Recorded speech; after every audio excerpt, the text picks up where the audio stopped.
teman-teman sekalian di Puskesmas. Saya hanya coba memberikan pemahaman ya yang saya tahu tentang dasar kebijakan.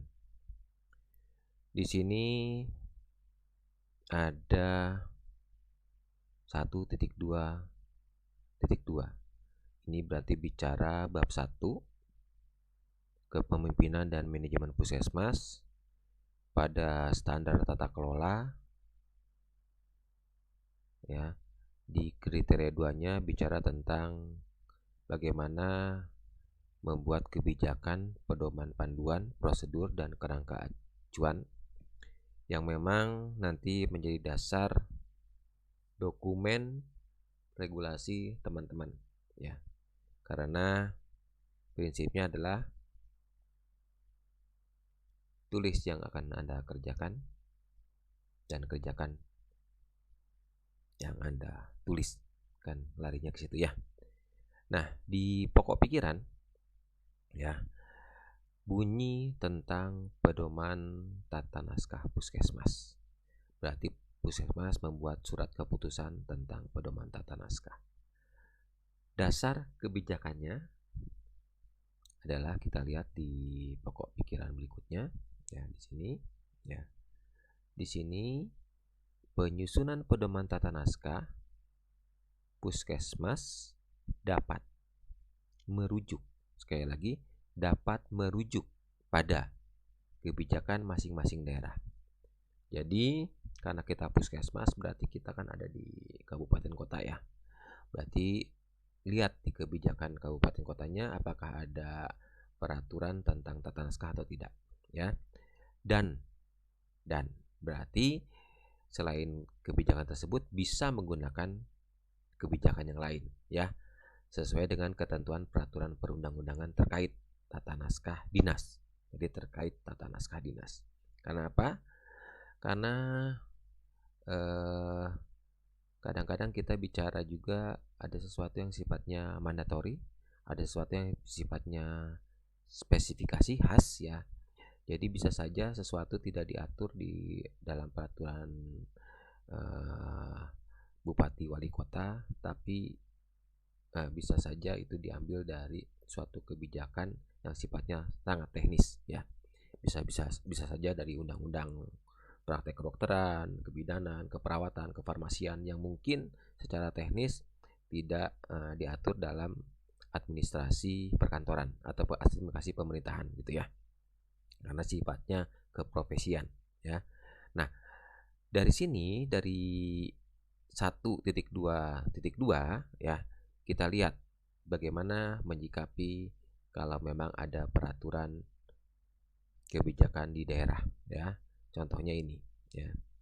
Ada peraturan bupati ya yang terbit tahun 2021 tentang tata naskah dinas ya.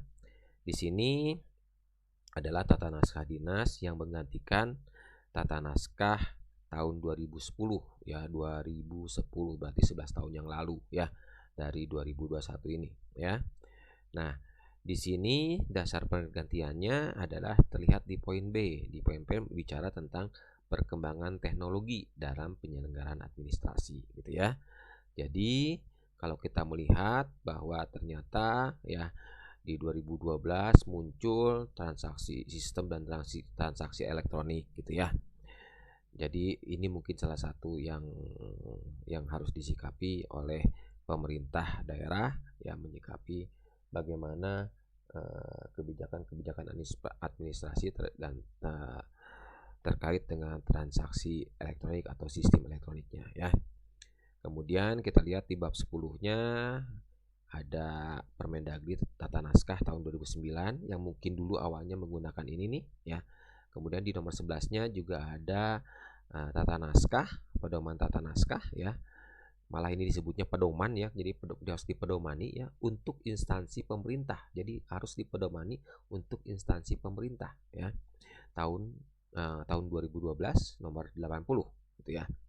Dan kemudian ada lagi di nomor 13-nya ini bicara tentang sertifikasi elektronik yang dikeluarkan oleh Menkominfo ya, peraturan Menkominfo nomor 11 tahun 2018 ya. Inilah mungkin ya adanya tanda tangan elektronik, adanya barcode sebagai pengganti tanda tangan gitu ya. Adanya sesuatu yang tidak harus di-print kemudian dikirim via email atau bisa dikirim langsung ke media sosial masing-masing yang dituju sasarannya, bisa jadi seperti itu ya. Namun harus jadi perhatian bahwa kita Puskesmas adalah UPT ya, unit pelaksana teknis, sehingga teman-teman konsentrasi ya dengan peraturan ini ya, dengan peraturan ini yang dimana di lampirannya bercerita ya, atau ada aturan-aturan yang bicara untuk ya OPD atau SKPD ya, untuk dinas, untuk badan ya, untuk kantor, untuk cabang dinas, dan juga untuk UPT sampai ke kelurahan gitu ya. Jadi seperti itu. Nah, menyikapi itu ya kita harus berhati-hati bagaimana membuat tata naskah ya. Tapi yang pasti sepertinya kalau kita sudah mumpuni, maka teman-teman kapus di Puskesmas mungkin sudah bisa mengirim surat secara elektronik ya, tanpa perlu tanda tangan lagi dikirim ke dinas kesehatan ataupun kemana-kemana gitu ya. Kayaknya nantinya bisa seperti itu. Silahkan teman-teman berkreasi, berinovasi supaya teman-teman bisa membuat tanda tangan elektronik di setiap surat keluar. Nah, selain Perbub tersebut ya, ternyata kita juga harus konsentrasi dengan peraturan Menteri Kesehatan Republik Indonesia ya. Karena di tahun 2017 muncul Permenkes nomor 14 tahun 2017 tentang tata naskah Dinas Lingkungan Kementerian Kesehatan. Memang ini di lingkungan Kementerian Kesehatan. Namun ya, dengan tata naskah ini muncullah ya kebijakan-kebijakan ya, peraturan pemerintah atau adanya pedoman, adanya panduan, adanya SOP ya, adanya jenis-jenis pelaporan dan lain sebagainya yang ternyata mungkin harus dimandatori oleh kita ya. Ada aplikasi-aplikasi ya yang sifatnya langsung ditujukan ke kementerian ya, walaupun disesuaikan ke provinsi gitu ya. Jadi kita sikapi itu ya. Jadi kita ya sebagai unit terkecil atau unit paling bawah dalam memberikan layanan langsung kepada masyarakat, bisa saja ketika memberikan laporan bisa langsung ke kementerian. Kenapa? Karena terus terang kita kan sudah punya nomor registrasi ya Puskesmas itu ya, sudah bisa melakukan sesuatu yang langsung ke kementerian, kemudian nanti bisa dibaca oleh dinas kesehatan kabupaten kota maupun langsung juga dibaca oleh dinas kesehatan provinsi. Jadi seperti itu ya. Nah, di dasar peraturan menteri ini nomor 14 tahun 2017 ini ternyata juga mempedomani tentang penyusunan akreditasi di FKTP ya. Jadi menyusun akreditasi di FKTP itu bisa jadi berdasarkan Permenkes ini ya. Nah ini ya, bahwa Permenkes tadi diterbitkan pada tanggal 10 Februari 2017 ya. Kemudian muncullah pedoman penyusunan dokumen akreditasi yang tahunnya tahun 2017 ya, yang terbitnya pada Maret 2017 ya, untuk berbicara sebagai pedoman puskesmas, klinik ya, menggunakan pedoman ini, buku ini untuk kepentingan akreditasi. Tujuannya ke situ kayaknya ya. Jadi dengan dasar ini ya terbukti bahwa apa yang diminta di bab 1 standar 2 kriteria 2 bahwa tata naskah itu bisa dari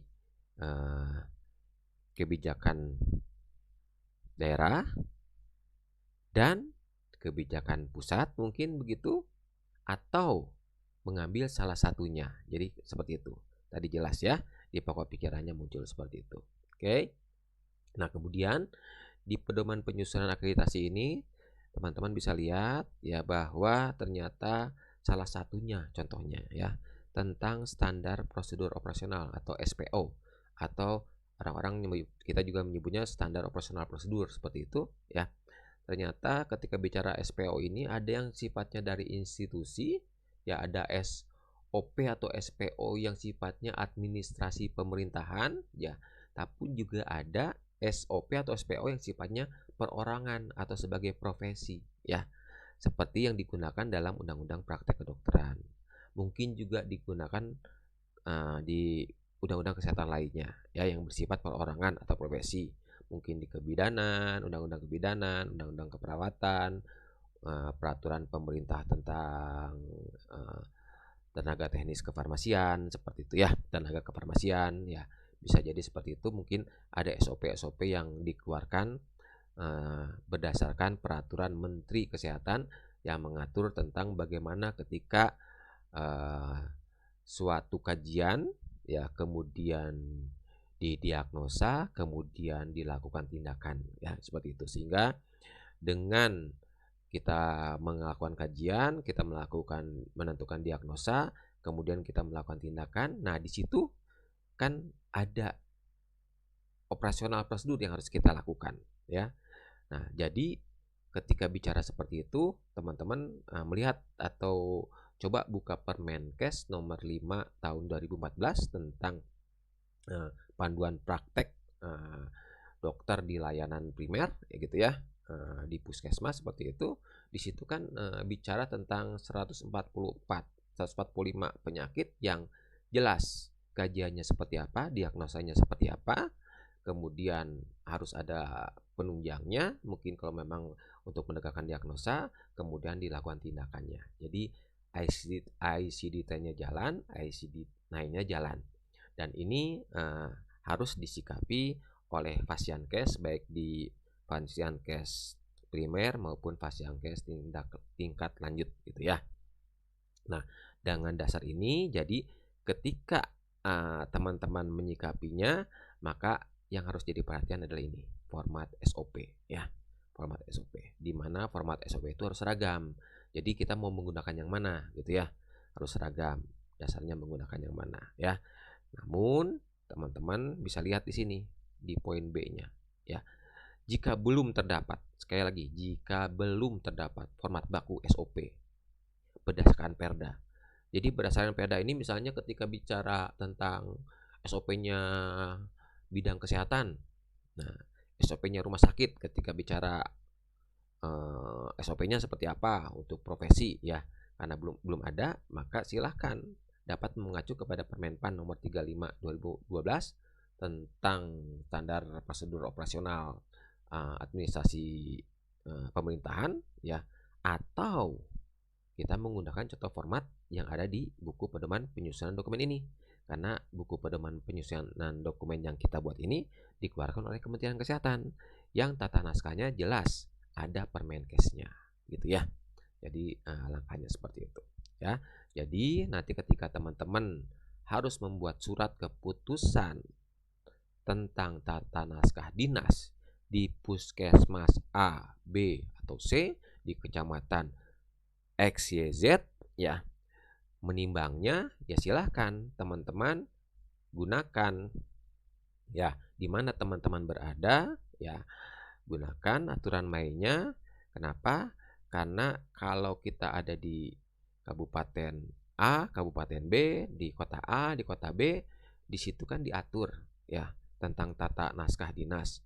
Kan di situ ada bagaimana membuat surat masuk, surat keluar, disposisi seperti apa, kemudian nota dinasnya harus bagaimana gitu ya, telahan stafnya harus seperti apa, kemudian kop surat dari mulai kop surat dinas, kop surat di Setda, kop surat di badan, kop surat di kelurahan, kop surat di kantor, kop surat di cabang dinas, termasuk kop surat di UPT sudah diatur caranya seperti apa. Jadi kita ikuti.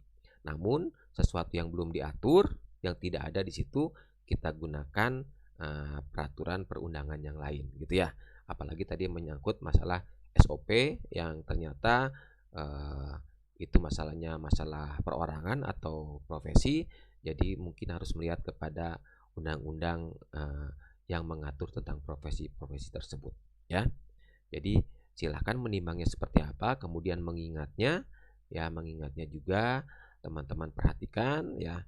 Di sini kita masukkan pedoman tata naskah dinas kementeriannya, dia dinas di lingkungan kementeriannya ini kita masukkan, kemudian kesehatannya ya, sehingga nanti ketika kita memutuskan, di kesatunya bicara tentang surat keputusan, di keduanya bicara tentang bagaimana tata naskah tersebut dikelola ya, kemudian ya di keempatnya ya, ya bicara bahwa ya peraturan bupati tersebut ya, ketika bicara UPT Puskesmas, berarti Puskesmas harus mengambil semua lampiran yang ada di peraturan bupati tersebut ya, sebagai lampiran dari surat keputusan ini ya. Nanti lampirannya adalah dasarnya dari perbuk tersebut ya, karena kan sudah ada perbuknya. Di dalam perbuk kan lampirannya tuh mulai dari dinas sampai dengan kelurahan termasuk PT di dalamnya. Jadi sepertinya tidak perlu lagi membuat surat keputusan dari dinas kabupaten atau kota, karena lampirannya sudah jelas di situ diatur di dalam peraturan daerahnya, peraturan kebijakan daerahnya di sebagai bupati ataupun sebagai wali kota. Jadi seperti itu ya. Nah, di diktum kelimanya ya, karena tadi ada masalah spesifikasi teknis, maka silakan ya, sesuatu yang tidak diatur dalam peraturan bupati tersebut ya, maka menggunakan pedoman penyusunan dokumen akreditasi fasilitas kesehatan tingkat pertama Direktorat Jenderal Pelayanan Kesehatan yang tadi di atas ya, yang tahun 2017. Jadi seperti ini ya. Jadi silahkan teman-teman berproses membuat surat keputusan. Mungkin ya akan ada pedoman penyusunan dokumen lagi, akreditasi yang baru ya. Tahu kan sekarang udah tahun 2022 nih, bisa saja ada pedoman baru lagi ya. Nanti teman-teman tinggal mengganti ininya ya, mengganti dengan tahun yang terbarunya ya, seperti itu. Karena kan di poin ke-6-nya ketika ada kebijakan baru ya, baik sifatnya dari pemerintah daerah maupun dari pemerintah pusat ya, silahkan teman-teman untuk bisa mengganti, dicabut dan dinyatakan tidak berlaku. Jadi langkahnya seperti itu ya. Jadi sekali lagi teman-teman, ini hanya pemahaman saya saja terhadap suatu kebijakan yang muncul. Harapannya teman-teman berproses ya, bahwa ketika teman-teman melakukan kegiatan ya, melaksanakan kegiatan, berarti teman-teman harus jelas langkahnya. Nah, langkah yang jelas itu ya harus ditulis. Langkah yang ditulis itu harus dikerjakan. Jadi kerjakan yang ditulis, dan yang ditulis harus dikerjakan. Gitu ya. Jadi silahkan berproses teman-teman ya. Ini hanya pemahaman saya saja. Mudah-mudahan bisa bermanfaat sebagai fungsi teman-teman berdiskusi atau menentukan langkah ke depannya terkait bagaimana teman-teman menjalankan akreditasi di tahun 2022 dan tahun-tahun selanjutnya. Terima kasih.